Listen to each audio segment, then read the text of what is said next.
আসসালামু আলাইকুম। বীর মুক্তিযোদ্ধাদের চিকিৎসা সেবা দেওয়ার জন্য অর্থ বরাদ্দ জানবো তার বিস্তারিত খবর। তবে আপনি যদি যুদ্ধের জীবন চ্যানেলে নতুন হয়ে থাকেন, চ্যানেলটি অবশ্যই সাবস্ক্রাইব করবেন, পাশেই থাকবেন। বীর মুক্তিযোদ্ধাগণের চিকিৎসা সেবা প্রদানের জন্য 2026-27 অর্থ বছরে 1 কোটি টাকা অর্থ বরাদ্দ দেওয়া হয়েছে।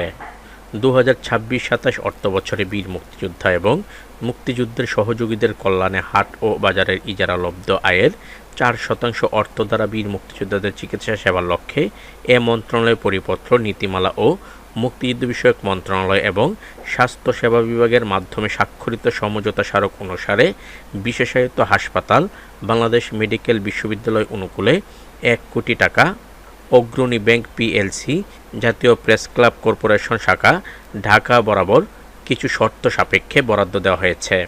বীর মুক্তিযোদ্ধা ও মুক্তিযুদ্ধের সহযোগীদের চিকিৎসা ব্যয় নির্বাহের জন্য মুক্তিযুদ্ধ বিষয়ক মন্ত্রণালয় থেকে বরাদ্দকৃত অর্থ বাংলাদেশ মেডিকেল বিশ্ববিদ্যালয়ের প্রধান বা তার ক্ষমতাপ্রাপ্ত প্রতিনিধির আয়ন ব্যয়ন কর্মকর্তা হিসেবে দায়িত্ব পালন করবেন। বেশ কিছু উল্লেখযোগ্য শর্তের মধ্যে রয়েছে: বীর মুক্তিযোদ্ধা এবং মুক্তিযুদ্ধের সহযোগীদের সপক্ষে প্রমাণক হিসেবে দাখিলকৃত ডকুমেন্টের তথ্যাদি এ মন্ত্রণালয়ের ওয়েবসাইটে প্রকাশিত সমন্বিত তালিকার সাথে যাচাই বাছাইপূর্বক চিকিৎসার সুবিধা প্রদান করা হবে। এছাড়াও সমন্বিত তালিকাভুক্ত যে সকল বীর মুক্তিযোদ্ধাগণ 11 নম্বর ডিজিটের এমআইএস নম্বর থাকবে, শুধুমাত্র সে সকল বীর মুক্তিযোদ্ধাগণই এই নীতিমালার আওতায় চিকিৎসা সুবিধা প্রাপ্য হবেন। এমনকি সমন্বিত তালিকাভুক্ত হওয়া সত্ত্বেও যদি কোনো বীর মুক্তিযোদ্ধা যুদ্ধাহত গ্যাজেট বা খেতাপ্রাপ্ত গ্যাজেটভুক্ত হয়ে থাকেন, তবে তিনি বা তার এ সুবিধা প্রাপ্য হবেন না।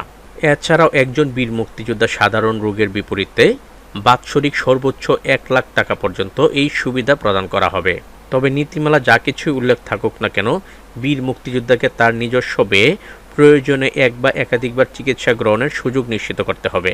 আবার আরেকটি বিষয় হলো, বিশেষায়িত হাসপাতালে বীর মুক্তিযোদ্ধা ও মুক্তিযুদ্ধের সহযোগীদের জটিল রোগের চিকিৎসা বা মুমূর্ষ রোগীর জরুরি অপারেশন ও চিকিৎসা প্রদানের ক্ষেত্রে 1 লক্ষ টাকার অতিরিক্ত অর্থের প্রয়োজন হলে উক্ত বিশেষায়িত হাসপাতাল কর্তৃক চিকিৎসা বাবদ বাৎসরিক সাকুল্যে অনধিক 5 লাখ টাকা পর্যন্ত ব্যয় করা যাবে। ভর্তিকালীন চিকিৎসার জন্য যথাযথ কর্তৃপক্ষ কর্তৃক প্রয়োজনে নির্ধারিত এক বা একাধিক ঔষধের দোকান থেকে ওষুধ নেওয়া যাবে। সেক্ষেত্রে মাসিক ভিত্তির ব্যয় যাচাই করে হাসপাতাল কর্তৃপক্ষ বিল পরিশোধ করবেন। ঔষধের মূল্যে কোনো ক্রমেই খুচরা মূল্যের বেশি হবে না। হাসপাতাল ত্যাগের সময় 15 দিনের ঔষধ আগাম বীর মুক্তিযোদ্ধাদের ক্রয় করে দেওয়া যাবে। তবে কোনোভাবেই বীর মুক্তিযোদ্ধাদেরকে নগদে বা চেকের মাধ্যমে অর্থ প্রদান করা যাবে না। বীর মুক্তিযোদ্ধাদের চিকিৎসার ক্ষেত্রে তাদের পরিবারবর্গ এই সুবিধা পাবেন কিনা, পেলে কে কে পাবেন, কতটুকু পাবেন, জানবো তার পরবর্তী ভিডিওতে।